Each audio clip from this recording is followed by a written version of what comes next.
déjà evening maintenant ou afternoon? Good afternoon, ladies and gentlemen. I think we'll get started. Give folks a chance to grab a seat, but we have a very full agenda today, and so we don't want to delay any further. Welcome to the Woodrow Wilson Center. My name is Jeff DeBelko, and I'm fortunate to direct the Environmental Change and Security Program here at the center. And on behalf of my colleagues in the Africa program who are co-sponsoring today, it's a real thrill for us to be able to be here and be a forum for launching a new book on peace parks, Conservation and Conflict Resolution, a book edited by a longtime friend and colleague of the Woodrow Wilson Center, Dr. Saleem Ali, who will kick off today's discussion. It's always terrific to have a network, and that's really part of what we're trying to do. And Saleem has been an incredibly valuable advisor and collaborator on multiple fronts. And so this is something that when this book was just in the idea phase, we talked about, well, when this is done, we want you to come to the center and talk about it. And so that's exactly what we're doing today. Allow me just a word about the Wilson Center and the Environmental Change and Security Program. As I think many of you know, the Wilson Center is actually the formal memorial to President Wilson, created by Congress in 1968 as a nonpartisan, non-advocacy forum for the worlds of scholarship and policy to come together. Wilson was our only president who had a PhD, and so it was deemed appropriate for these two worlds to come together under the same roof and learn from one another. They often talked past one another and often talk in different languages. So part of what we're trying to do, even by what's reflecting in the diversity of the backgrounds of our speakers today, give you a sense of bringing these worlds together to improve both endeavors. The Environmental Change and Security Program, we are now in our 14th year, trying to bridge these worlds of scholarship and policy and practice, but in areas of environment, health, population, development, foreign policy, security policy. In many ways, all these topics are on the table for today's discussion. We do that with meetings like these, as well as publications, some of which I hope you will pick up outside, including here 2 issues ago in our annual report where Saleem and some other colleagues made contributions on exactly this topic of peace parks. So we hope you will take advantage of that, as well as everything that we're doing online. Video of today's program, for example, will be up on our website here shortly, along with a meeting summary. I also want to give an advanced preview for what we're going to have immediately following the formal discussion, the presentations, a Q&A. Minister Juliette Biao from Benin has been kind enough to bring with her and share not just her own insights, but also a DVD and a video from the W International Peace Park that we want to show you so you can see some of these things. And we very much wanted to show it as part of the program, but in part because we're blessed with the riches of 4 speakers, we wanted to make sure we had the time for the discussion of presentations. But I urge you all to stay with us right after we arrive at 5 o'clock for a 10-minute video that I think you will all enjoy very much as well.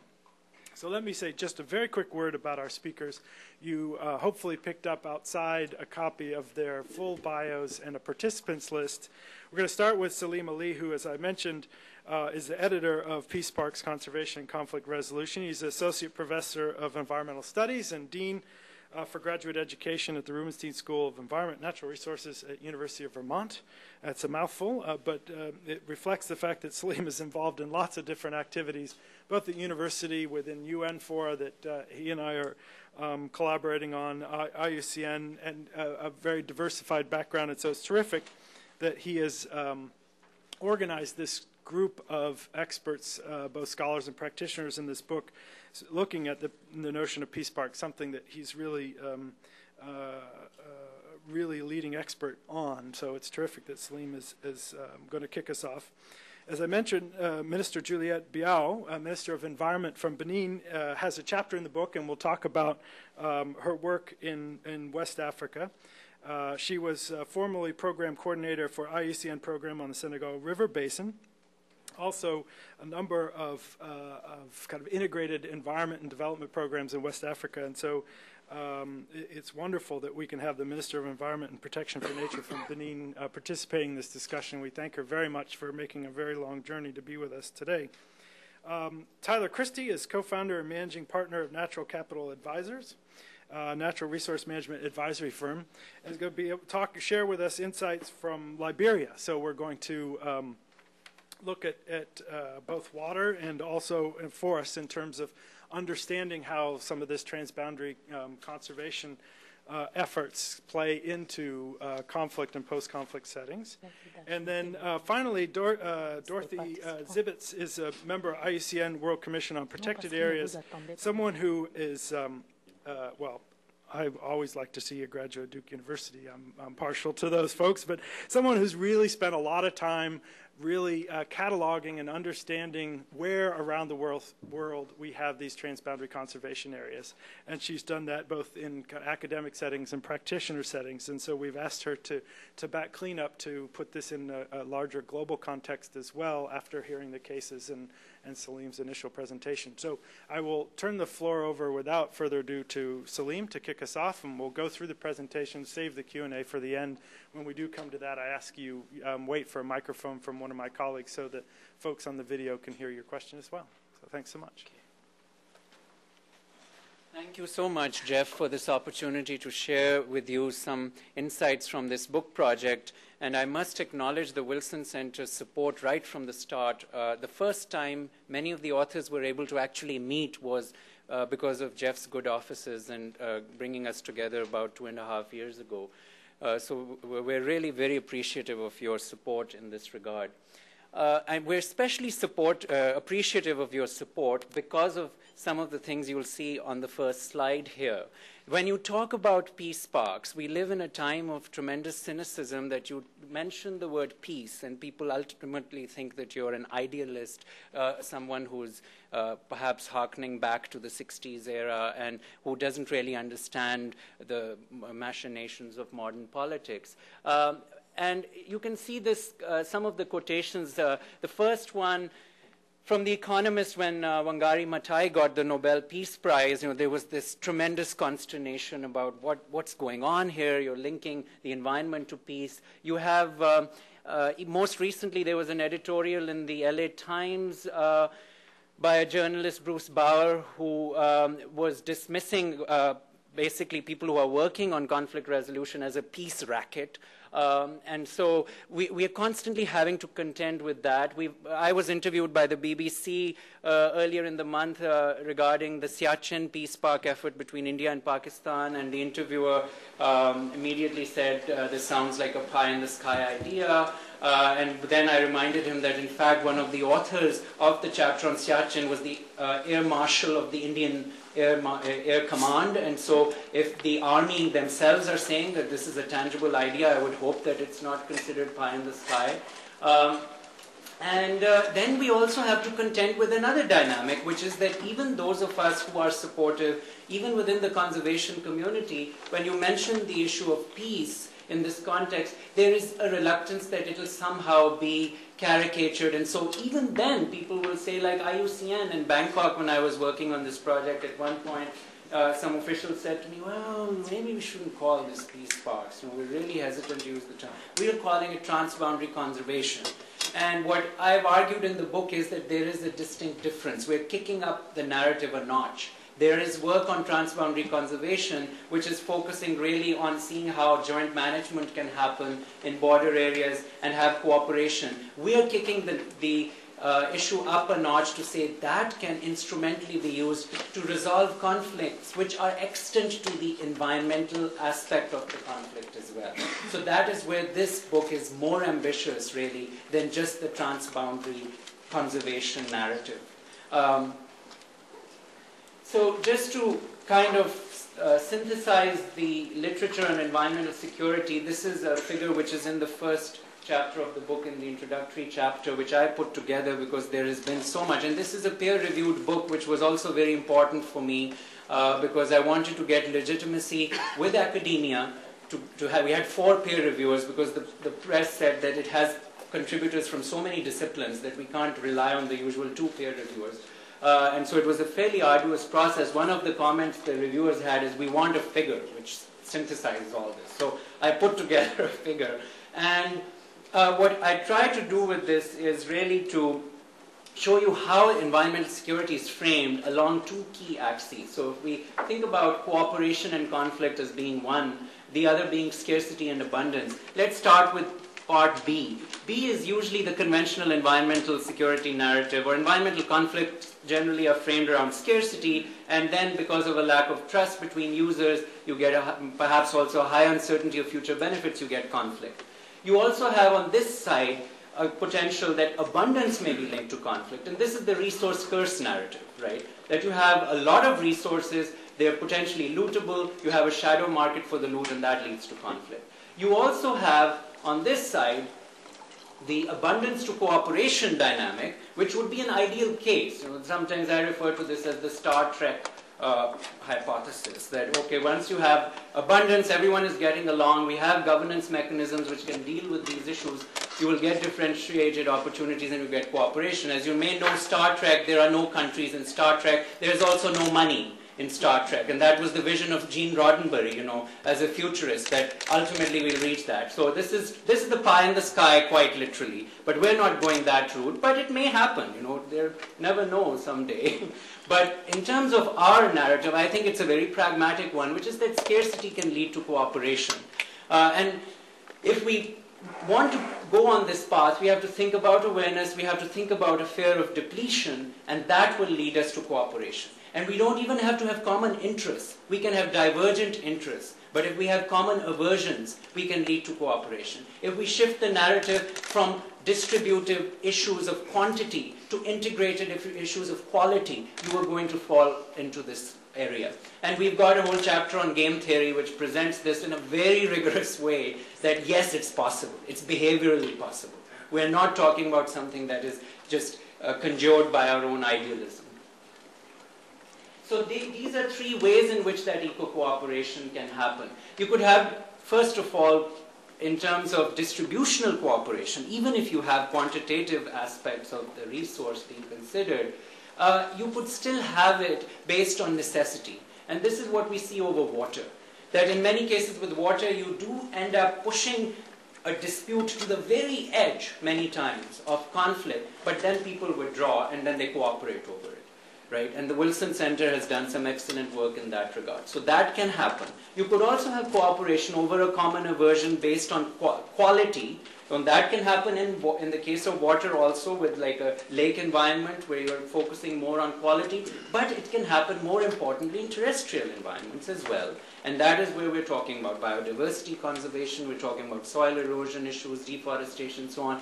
Those indicators of quality leading to a common aversion, saying neither side wants this to happen because it's going to be worse off for them ultimately. So we're going to cooperate based on that. Okay? We can also have the third area, which is something that has been studied by most recently by Michael Renner quite a bit at World Watch, which is that you can have coordination in crisis as a catalyst for lasting cooperation. This is one area which deserves more study because we are seeing different pathways emerging from that. Sometimes in crisis situations, the cooperation, depending on some of those other underlying dynamics, can be transitory.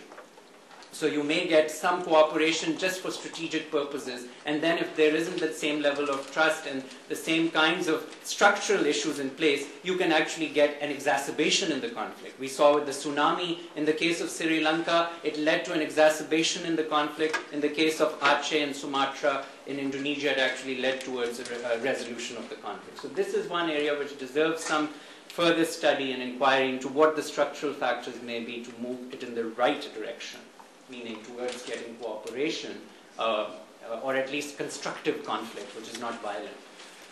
So the current state of affairs, just background, there are 227 transboundary protected areas. List keeps growing. You can visit this website set up by the Transboundary Protected Areas Network, managed out of South Africa, and they keep updating this with regard to what's happening. And of course, South Africa has been a leader in this effort in other ways, in the Peace Parks Foundation.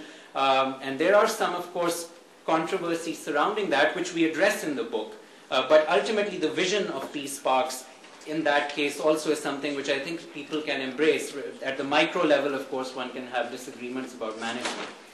But what we are also arguing is that a lot of these peace parks, as we define them, a lot of these areas are not really peace parks in the same way. Because remember, I'm kicking the narrative up a notch, saying we're trying to use them instrumentally to resolve conflicts, or we are using them to sustain peace between neighboring countries. So even if there's no active conflict, the conservation is playing some kind of insulating role that is going to proactively prevent escalation of conflict as well. So that is an important aspect of this to consider. And this list, it doesn't really do justice to that.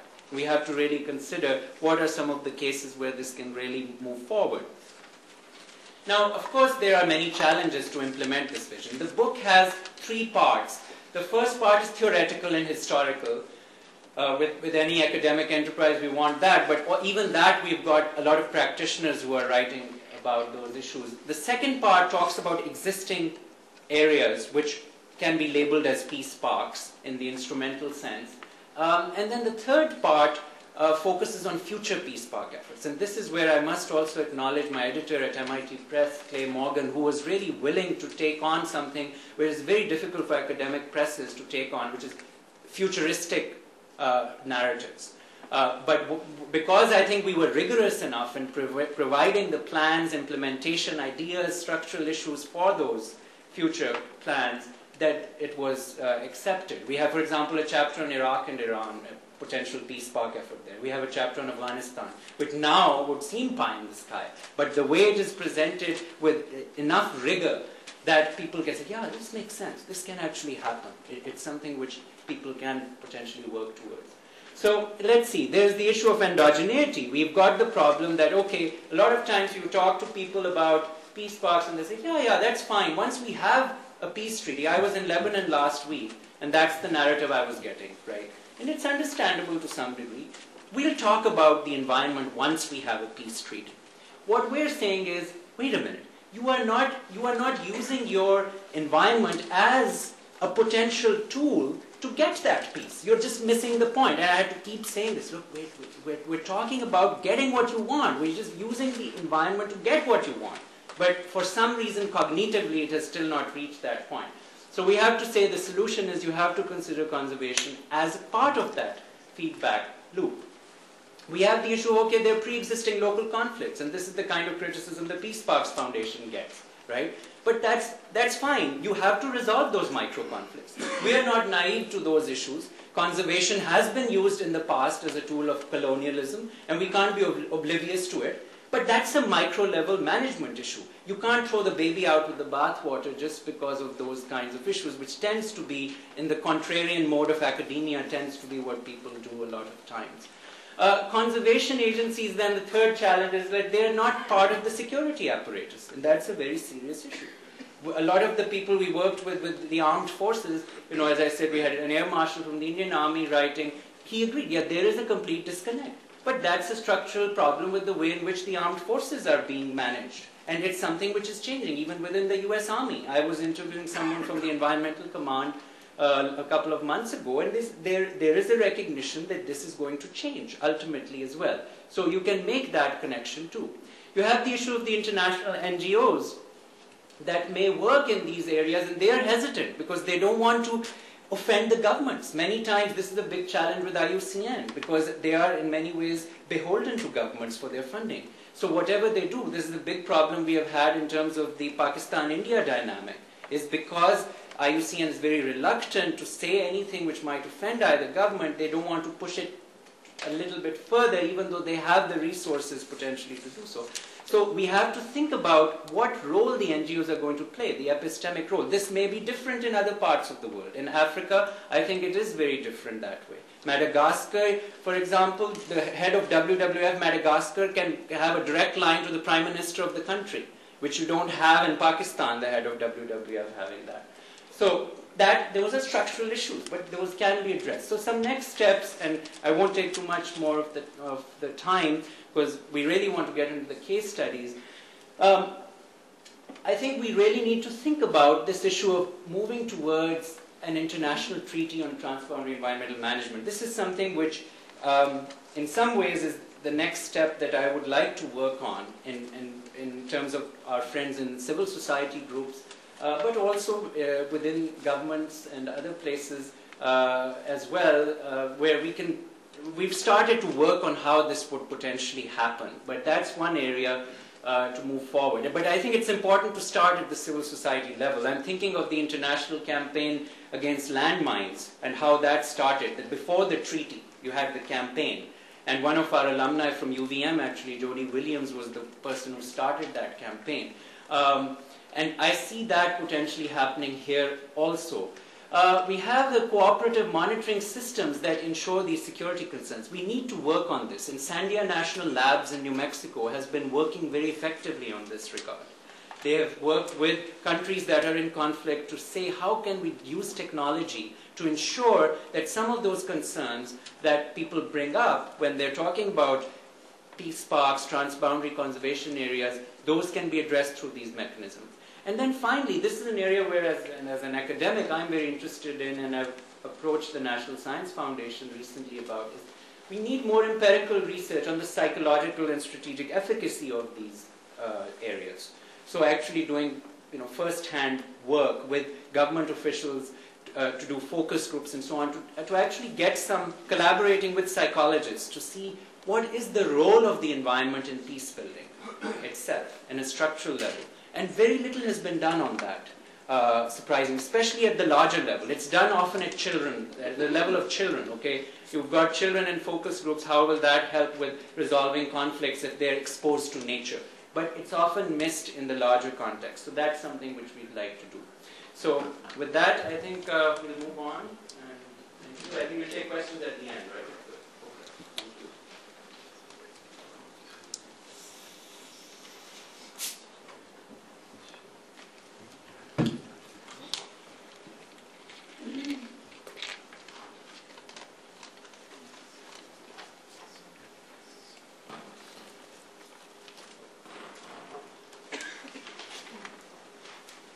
Ladies and gentlemen, good afternoon. For starters, please let me apologize for my bad English. I'm doing my best to improve it.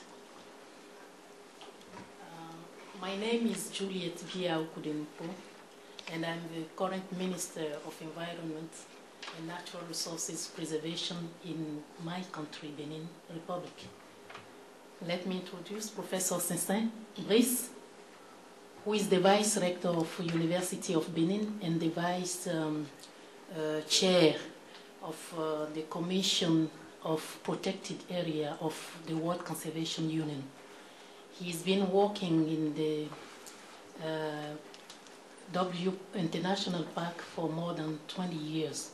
So he will be pleased to answer to your questions that go beyond my article. I esteem it's a great honor to have been invited, among many other researchers, to give a presentation on my article, which am at evaluating to what extent all the interventions in the W Park International have really contributed to establish a peace in the W International Park. Peace in bracket, because much remains to be achieved. My presentation consists of 3 parts.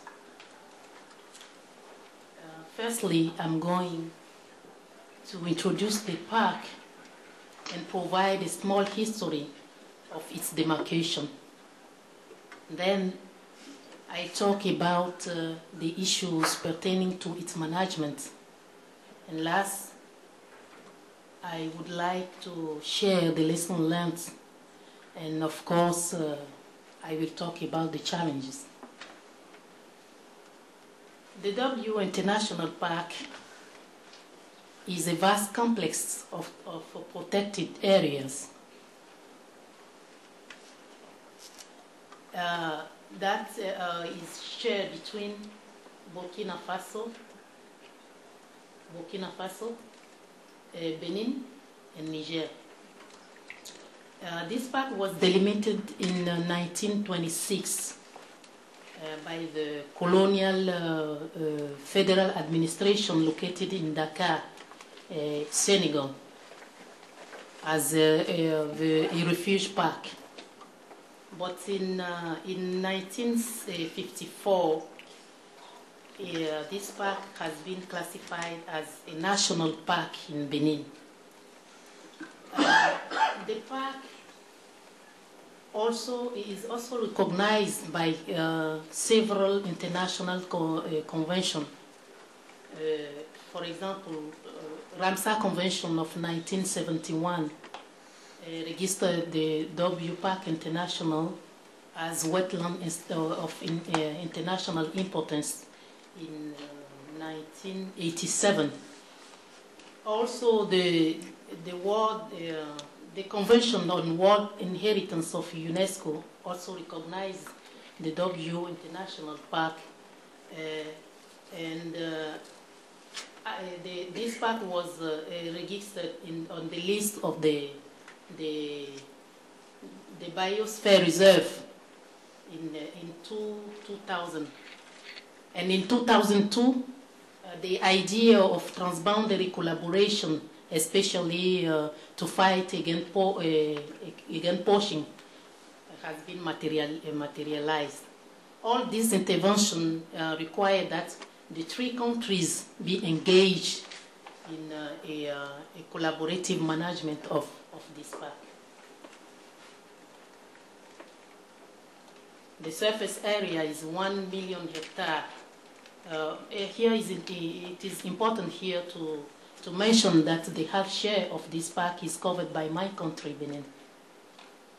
Why is the park named W? The W Park International owes his, maybe we'll see it in the DVD, it owes its name W from the geometrical figure made by the Niger River between the mouth of Tapua River in Burkina Faso and the Mekru River in Benin.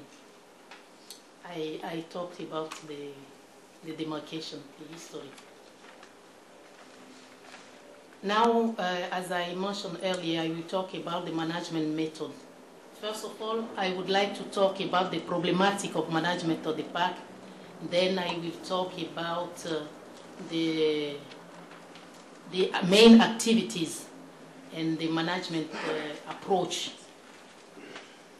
I must say that the W International Park is undergoing significant degradation due to the transhumance, transboundary transhumance, bushfire, poaching or illegal hunting, and illegal exploitation as a result of farming.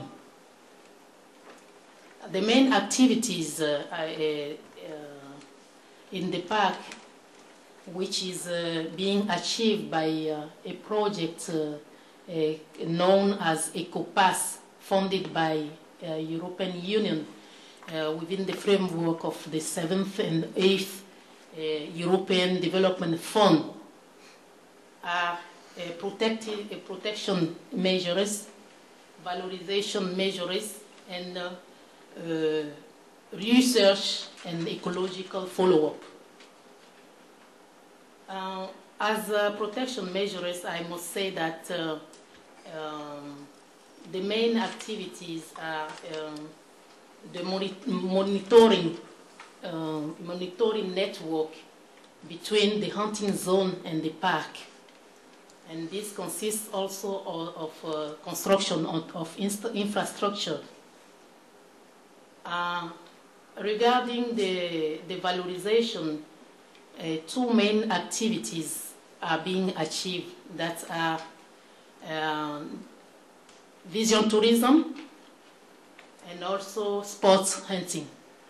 But I must say that these two activities are modest. The park is ecological fragile now and is at the first stage of the wildlife restoration.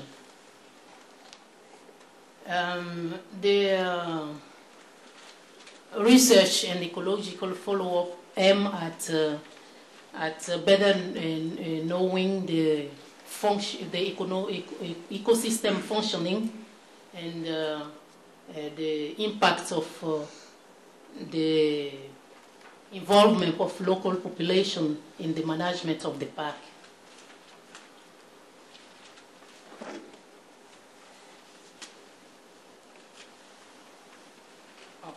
First of all, regarding the management method, I must say that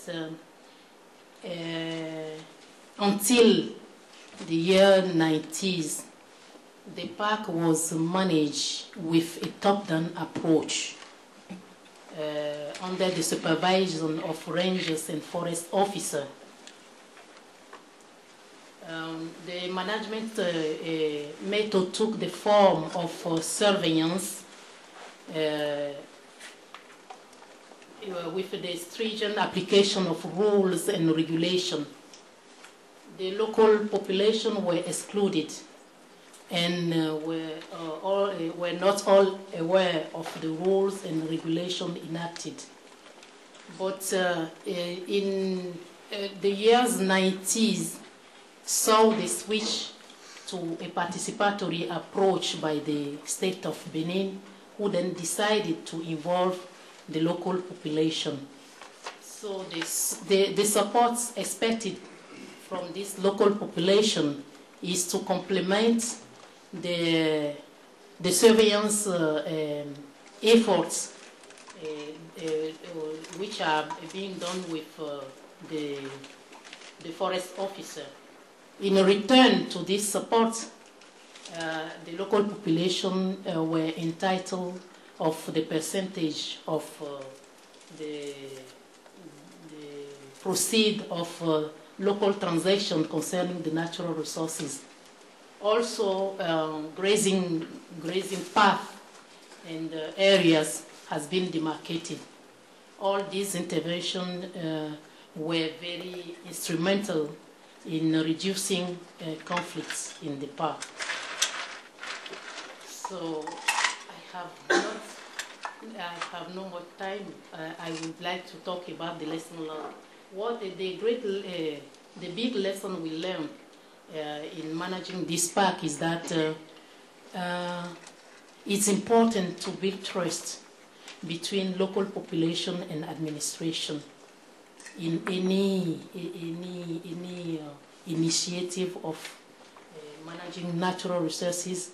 If you don't have trust, because for many years the forest administration has worked alone, but at the end, in spite of the financial, human, and material resources, the forestry department was not capable to halt the degradation, and at the end they decided to involve the population.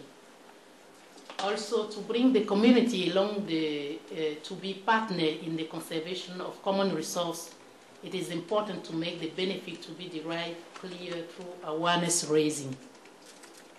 I must say that it took time when the projects on natural resources management was launched in 1993 to involve community.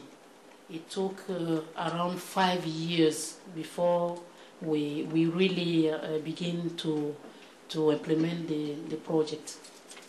The multi-stakeholders approach adopted is slow and time-consuming. That's what I was saying. Natural resources management is not only application of rule and regulation. It needs a dialogue among stakeholders. I think that the forestry department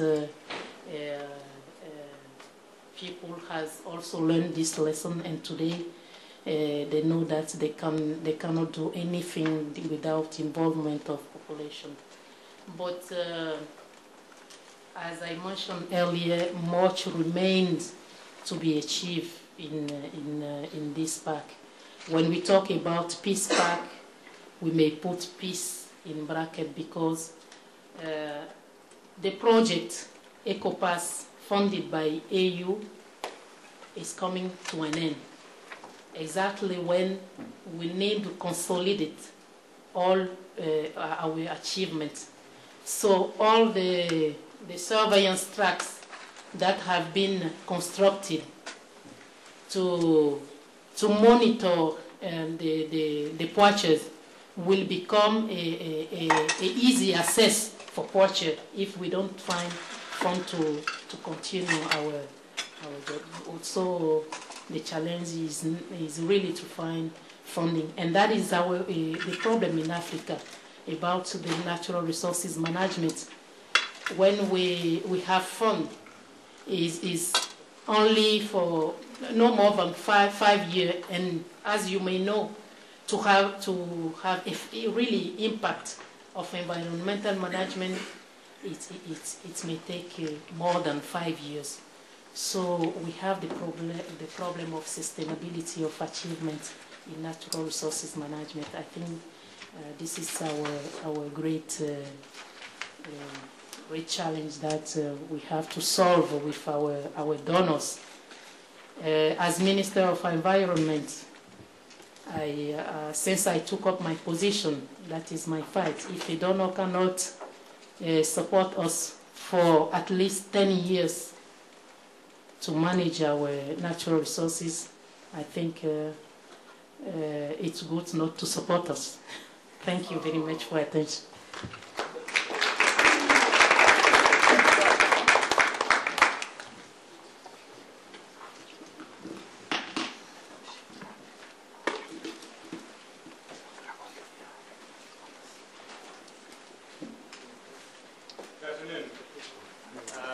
Thank you to the Wilson Center for inviting me here. I am honored to be in the company of these colleagues who are much more seasoned than I am and knowledgeable of all these issues. But what I'd like to share with you today is some specific experience from Liberia. And I'd like to also say I'm really thrilled to hear about these successes in Benin, because what I have to present today is more of a proposal rather than a case of success. And there's nothing better than to support my proposal than success in a neighboring country. So it's a great benefit to the book that Saleem has put together as well. My objectives specifically today, including being short, because we're running a little short of time, is to give you a little bit of context about Liberia's forest sector, which is always an interesting story. To communicate to you the value of Liberia's biodiversity and why it's special. Talk a little bit about this peace parks opportunity this country has as it emerges from many years of conflict. And also to communicate the need for peace parks in this country, not only for environmental reasons, but also for sustaining peace. And to provide a little bit of evidence about how we can make this work in Liberia and how we have made it work so far. I think I need to add another note on there that I'm going to try to convince the minister to go to Liberia and talk to the people there about her success in Benin as well. So briefly, in West Africa, at least to the west of the Dahomey Gap, so from Togo to the west, Liberia is really the center of the tropical forest hotspot. I don't know if many of you can see this map on the left. It's a little bit blurry, but Liberia contains approximately half of the forest remaining in this region. And Liberia, as you can see, is approximately 50% covered by forest. These forests contain abundant biodiversity. I'm not going to run through all of this, but essentially Liberia is the heart of this biodiversity hotspot. It's critical. And you'll hear some of my colleagues I see in the room from Conservation International pounding that message through and through. So on the context issue, just to give you a brief history about Liberia's forests, and I'd be happy to talk more about this later. And I'll start after Charles Taylor was elected in 1997. Essentially, Charles Taylor started to accelerate growth in the sector by inviting mainly the Oriental Timber Company and others into the sector in 1999 through 2001, which rapidly increased timber production in the country. At the same time, Mr. Taylor began exchanging timber for arms, which got him into a lot of trouble with the United Nations. And in 2003, just prior to Charles Taylor's exit into asylum in Nigeria, the United Nations imposed sanctions on the timber sector, in addition to existing sanctions on diamonds. This sparked international interest in trying to help Liberia reform the sector, and was the genesis of an initiative mainly led by the U.S. State Department and Conservation International, and the U.S. Forest Service, called the Liberia Forest Initiative, which attempted to implement and assist the Liberian government with sector-wide reform, financial, organizational, and strategic. In 2006, as many of you probably know, President Ella Johnson Sirleaf took office.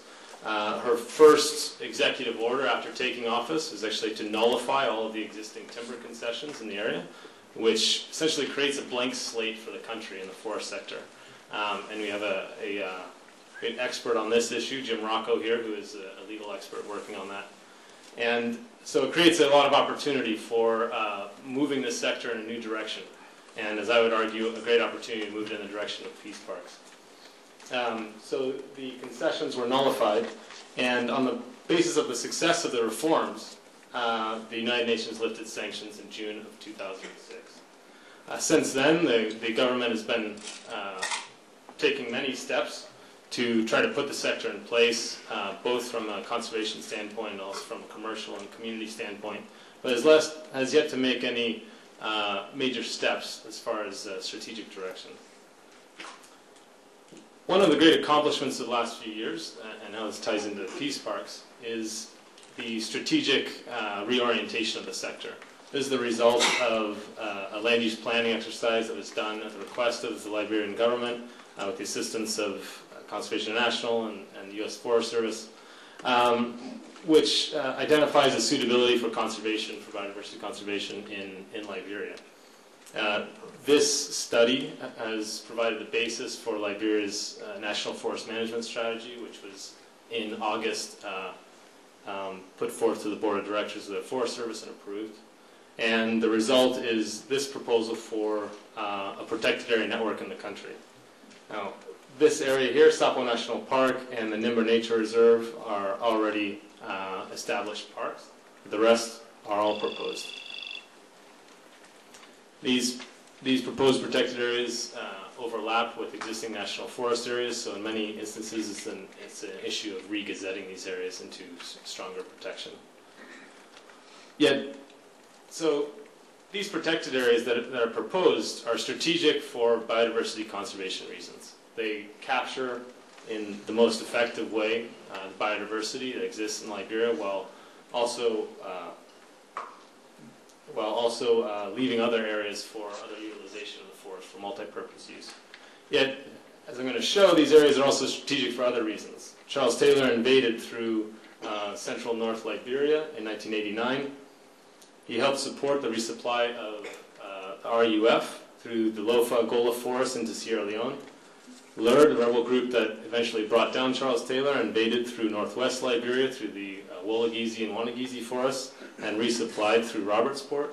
And Model, an additional rebel group, invaded from Cote d'Ivoire to essentially converge on Monrovia with LURD to undermine Charles Taylor's government. So I hope you get the point. These areas are both strategic from a conservation point of view, but also from a destabilizing point of view. And they're all overlapping with the greatest forest areas in Liberia and in West Africa. So what is the Liberian government to do? They have these proposed protected areas in these areas, and they also have a high probability of incursion based on past experience. So peace parks are certainly an opportunity for these areas and should be a priority as they try to implement this conservation plan. And it's also an attempt or an opportunity to establish security in these areas, which is still a struggle for Liberia's government, without militarizing its borders and antagonizing its neighbors. One example of the success that parks can have in establishing governance and security in this area is Sapo National Park, which is a project that I was intimately involved with when I was working there. This is a picture of Sapo Park from a helicopter. Sapo Park is in the central area of the country, as I noted before. And in 2005, Sapo was invaded by 5,000 gold miners and illegal hunters, many of which were ex-combatants from the rebel groups that I mentioned before. And they were extracting gold and wildlife from these areas. As you'll see, they created a number of interesting names for their settlements, including Iraq and Afghanistan, America, and Washington, D.C. Perhaps their appreciation of the United States is reflected here. So the Liberian Forest Service was faced with this challenge to establish control of this area. There's an additional challenge in that the United Nations Security Council is saying, well, if you can't protect your only national park, how can we expect you to establish control across the sector and thereby entrust you to when we lift sanctions on the sector? So the stakes were quite high for establishing control in this area and getting these miners to leave.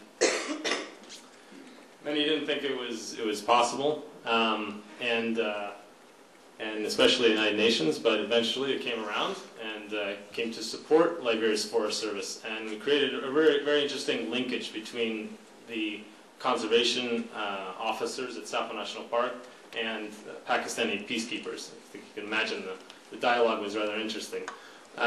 This is a picture of the United Nations peacekeepers landing in Sapo Park and going to meet with many of the miners.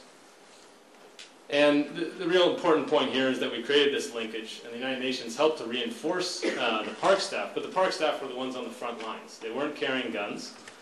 They weren't intimidating local people, but rather they were the eyes and ears of the United Nations out in the forest areas where they couldn't be every day.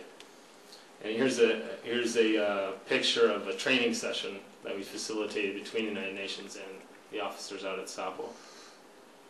So some of the lessons that we learned from Sapo were that these park staff form a sort of early warning signal mechanism for other security forces that, in essence, in Liberia, a resource-strapped country, are concentrated in urban areas. Park staff form relationships with local people that can help reinforce governance on a level that these security services would dream of. In addition, the focus on parks, on the biodiversity of these parks, can help to reinforce the political will to take action.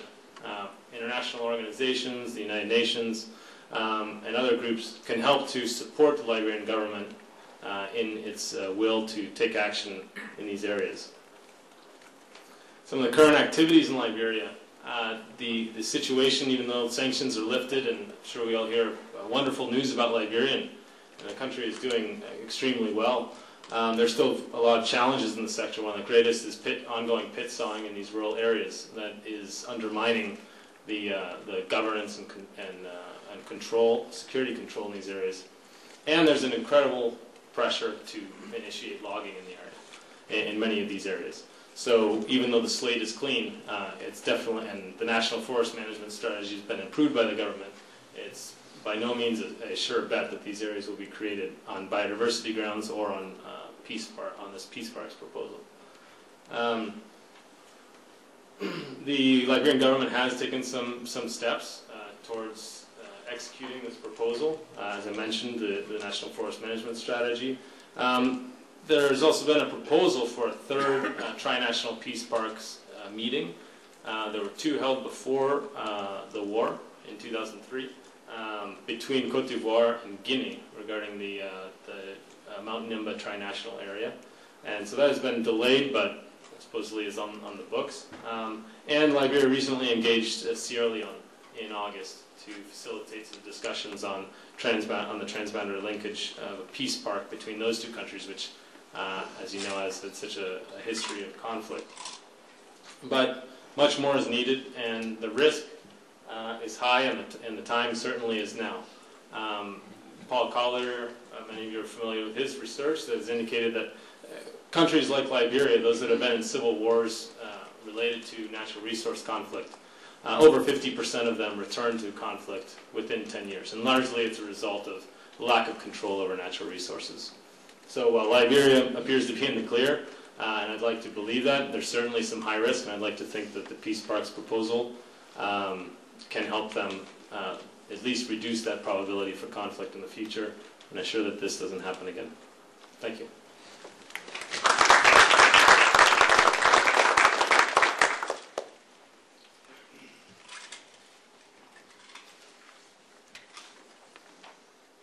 Thank you. I'm really glad to be here. I have actually been thinking about this subject for 15 years now.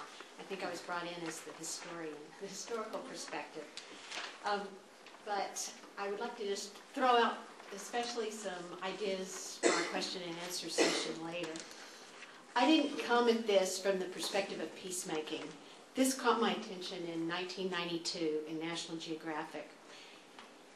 It's an image that shows us that if we allow it, that our political boundaries will become our ecological boundaries if we don't intervene. So I really came at this looking at the need for transboundary cooperation for conservation, and that if we wanted to manage internationally divided ecosystems, that we needed to do so with transboundary cooperation. So I looked at what impeded cooperation and what would facilitate transboundary cooperation. Since at that time the number of transboundary protected areas was really low, I instead looked at international adjoining protected areas as a proxy for internationally divided ecosystems. And the list that Saleem referred to actually is more internationally adjoining protected areas even than it really is transboundary protected areas. Mine was one of the studies that was referred to in the book as using transboundary cooperation as the dependent variable rather than the independent variable. Waterton Glacier has been called the first, 1932, as it was established by Congress and by Parliament at the same time to be an international peace park. It was only 60 years after Yellowstone was established. But although the idea was born in the U.S., it certainly matured elsewhere. Europe experimented with the idea soon thereafter, but World War II and then the Cold War would temporarily put things on hold until it could come back as relations improved. In the 80s and 90s, there were some scholars in Europe that were promoting transboundary protected areas as a facilitating European economic integration, and that possible idea that peace parks were more than just symbols of peace. But the realists in international relations were telling us that low politics parks could not really have an effect on high politics boundary conflicts. This book that we're talking about today has relied on the IUCN definition of peace parks with their dual goals for conservation and for peace. But all peace parks are not the same. It might be helpful to think of them in terms of the types of relations we have between the countries. For example, the warm relations. Waterton Glacier is a great example. When you have friendly relations between countries, then peace parks are more symbolic. They're just representing a history of good relationships. As we move into cool, strange relations, we're more talking about the possibility of peace parks being able to increase transboundary cooperation on functional aspects, on communication, building networks of cooperation. And in these, often conservation is the primary goal and peace is hopefully a side benefit, or at least improving relations. The agreements on these are less about peace treaties than they are about how we're going to set up the protected areas, what boundary issues are going to be covered, who's going to cover what, those types of things. Most of the existing transboundary protected areas we have today are either in the category of warm relations or cool relations. This book is really about the hostile relations. It's about the possibility that can peace parks actually step in to help settle boundary disputes and end hostilities in conflict areas. The example of Peru, Ecuador, and the peace treaty in 1995 that actually included a peace park as part of the peace agreement ushers in this third category. So we might say that for the first 40 years, we were primarily looking at friendly relations in peace parks. In the 70s, with economic integration and environmental management, we started down the path of the second category, and possibly with Ecuador and Peru, we've moved into the third category now. So how do we go about facilitating peace parks where there are hostile relations already? We first need to think that boundaries like fences are not only dividing lines, but they're also meeting places. They're places where cultures mix, where different communities have had transboundary relations, often for a historically long period of time. They generate their own cultural identity, and often a border community has more in common with the community across the border than they do with their capital city. So we need to take advantage of some of these boundaries as places rather than as lines. In my research, the factor that I discovered came the closest to a necessary condition for transboundary cooperation was the presence of an individual leader willing to carry the torch. That person that's willing to stick through it up and down, setbacks, hurdles, whatever, to make sure it happens. When we bring in the dual goals of peace and conservation, things get even more complex. Sometimes it's possible that those goals are going to be in conflict. We may have two different leaders that are pursuing different types of goals. And we need to realize that conservationists don't always make the best peacemakers, and politicians don't always do the best conservation. So when you come in times, that their goals are going to conflict, which ministries are going to be in charge? Who's going to make the final decisions? Who's going to take the leadership role? And we keep using this term peace parks. It sounds nice, but we realize that most of the criticisms we get of peace parks are not really of peace parks per se, but of parks and of protected areas in general. They lock up resources, they displace communities, they alter power structures. Conservation models obviously have moved way past the idea of transposing Yellowstone into another country where people already live in these areas, and stakeholders, local communities as stakeholders is now an integral part of all our peace park negotiations. But additionally, conservation science and the NGOs are now expanding their conservation vision to a larger scale. Bigger is better. And they're looking at ecoregions and landscapes and seascapes and networks of protected areas. And these larger scale collaborations can also contribute to peace building. We need to be sure that our use of the term parks doesn't keep us from using this valuable tool in goals of peacemaking and conservation. I have two examples that I would like to talk about in this larger scale. Sulu-Sulawesi region between Malaysia, Indonesia, and the Philippines. 3 countries with cool relations, although they are interdependent. Probably the highest marine biodiversity on the planet. Everything from highest number of fish species to highest number of coral species, tunas, turtles, marine mammals. The 3 countries have not been particularly friendly neighbors. They're suspicious, critical of one another. But during the 1990s, WWF, with the assistance of the Nature Conservancy and Conservation International, began a series of multilateral stakeholder informal meetings to discuss the possibility of an eco-regional conservation plan for these 2 seas. It took 10 years to get there, but they finally did reach a plan, and in 2004, a tri-national MOU was signed at the Conference of Parties of CBD. This MOU actually sets up a tri-national committee for implementation of the conservation plan and on environmental management. There are now 3 subcommittees on species and fisheries and marine protected areas. And specific marine protected areas are being established within the ecoregion. There is also now a comparable agreement being set up between for the Bismarck-Solomon Seas on sea turtles, hoping to expand that as well. I would refer to the SSME, the Sulu-Sulawesi Agreement, as a peace park without the park, but the same principle behind it. These have both now been incorporated into a larger initiative, the Coral Triangle Initiative, involving 6 countries that's now gotten the attention of the U.S. government, the Australian government, the GEF, the Multilateral Development Banks.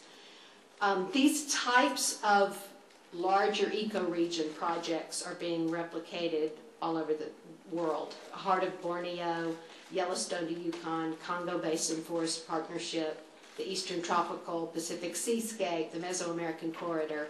I mean, this is the direction that conservation is going. As an outgrowth of this collaboration, WWF is now working on, this area right here is a long-time disputed maritime boundary between the Philippines and Indonesia, and they're actually now working on a specific peace park proposal for that area. It's a migratory pathway for tunas and turtles and some marine mammals.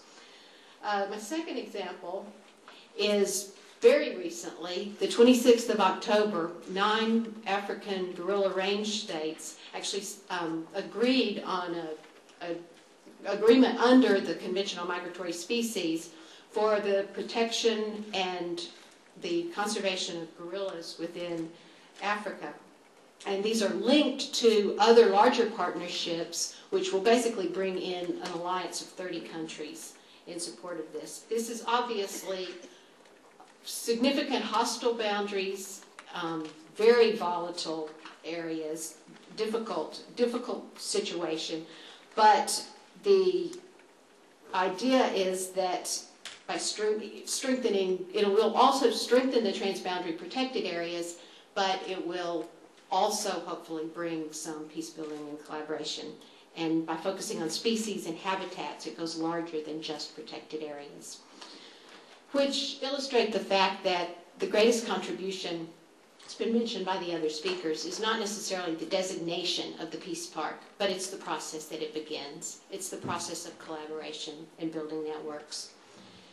And while parks are a place, peace is a relationship. So we're talking about fostering those relationships that lead towards peace.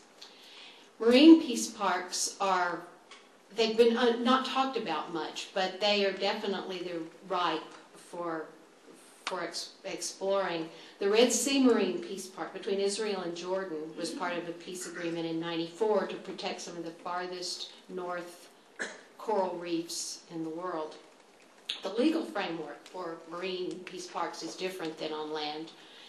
Under law of the sea, procedures and ownership of marine territory is laid out. Coastal states are allowed to claim up to 200 miles off their coasts as exclusive economic zones. And they can, if their continental shelf extends past 200 miles, they can claim to the limit of their continental shelf up to 350 nautical miles. And under these regions, they have exclusive use to conserve and to use natural resources.